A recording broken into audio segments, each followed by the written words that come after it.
Ayan, so isaksak lang niya yan. Ayan, detect na yan. So magpili ka kung alin, pera o ano. Ay, kishin eh. So ayan, siya na pong gagawa para akong taga-video. Tapos bababa, dyan sa baba, lalabas ko yung sukli. So ganun po kabilis dito magbayad ng payment sa hospital. Kishin eh, meme.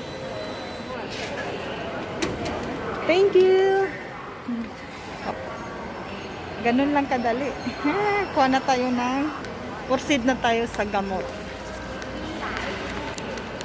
So, ang gamot natin is nakaano po siya. Ayan, number B11096.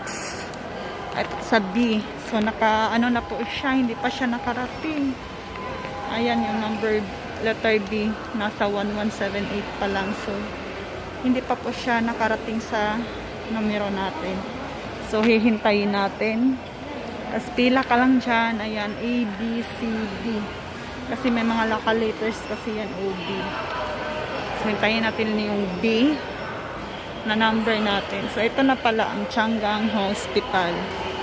So, 1978, 2008 to 2008. So,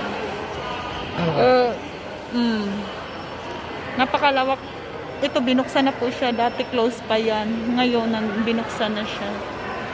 Ano po dito, may tutulong po sa yung ito ako. Ayan, magano na tayo. Ito po yung ano dito. Pwede po siya YOYO card. So, itry na natin. Ipasok lang natin dito. Mag-a-appear na yan sa screen. Ayan, so pindutin natin yung pera. So, 520, ihulog na natin dito yung pera na 1,000.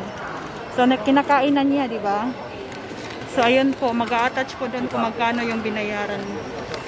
So, hihintay natin yung sukli. Ayan, lumabas na yung sukli sa baba. So, ganun lang po dito kabilis ang ng hospital, mag-billing sa hospital. O, di ba? Finish na. Okay na siya. O, di ba? Ganun lang kabilis dito. Tapos, kung may gamot ka, din pipila sa gilid. Mag-proceed ka lang dito sa gilid. Ayan po, yung gamot niya. Hindi ka po mahirapan kasi may letters po yan. A, B, C, D. So, nasa receipt mo din po yan kung anong letters ka, kung anong number. So, hintayin mo dyan. Ako tapos na, uuwi na ako, diba? Bye-bye! Uwi na tayo!